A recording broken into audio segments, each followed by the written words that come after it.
To survive changing seasons, shifting climates, and scarce resources, animals have a deeply ingrained biological imperative. They have to move.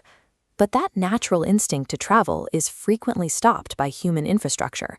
A sudden highway, a sprawling subdivision, or a concrete wall can turn an open territory into an inescapable pen.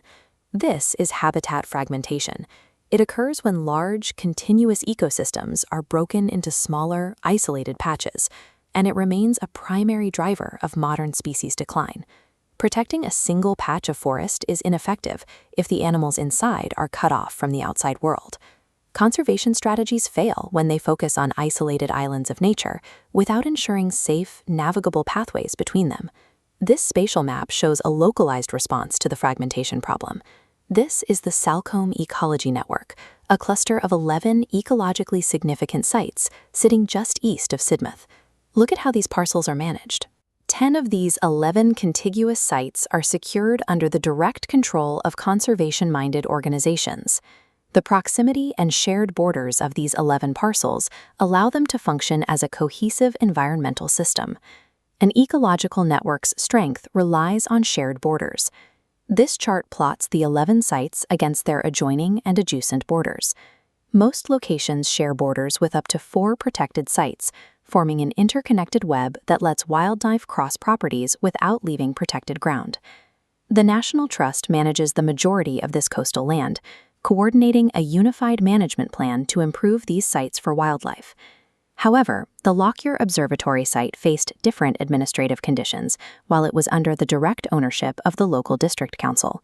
To change this, the site underwent a community asset transfer. A community asset transfer, or CAT, is a process where a community organization takes over the ownership of publicly owned land. In this case, the Norman Lockyer Observatory Society negotiated to take full freehold control of the grounds.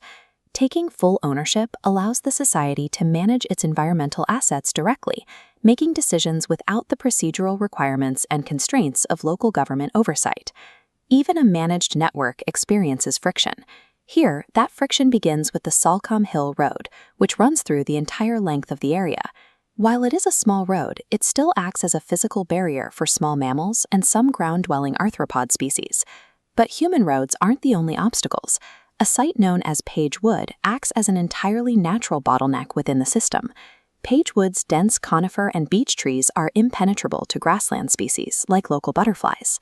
Fortunately, these species route around the bottleneck through massive adjacent grassland reserves at East Cliff and South Combe Farm, sustaining their populations. Designing a resilient ecological network requires identifying these natural topographical barriers and ensuring there are sufficient pathways around them. This network links to major sites further east, including the Donkey Sanctuary and the National Trust Lincombe site.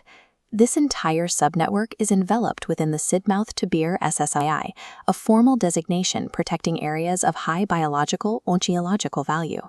This continuous mosaic of clifftop grasslands and shingle beaches forms the heart of a larger coastal wildbelt, as recognized in the Draft Devon Local Nature Recovery Strategy. An LNRS is a spatial blueprint used to prioritize where nature recovery should happen. Localized conservation efforts are most effective when they plug directly into these massive regional ecosystems. Looking ahead, this region is a strategic part of the Heaths to Sea Landscape Recovery Project, a 20-year climate resilience plan running until 2045.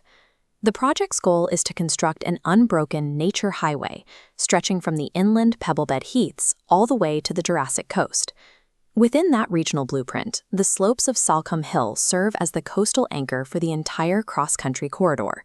The plan involves active upgrades to these slopes, creating 100 hectares of new woodland, dedicated butterfly corridors, and restored hedgerows, allowing species to migrate safely as the climate changes. Preparing for a shifting environment requires moving beyond the idea of isolated nature reserves.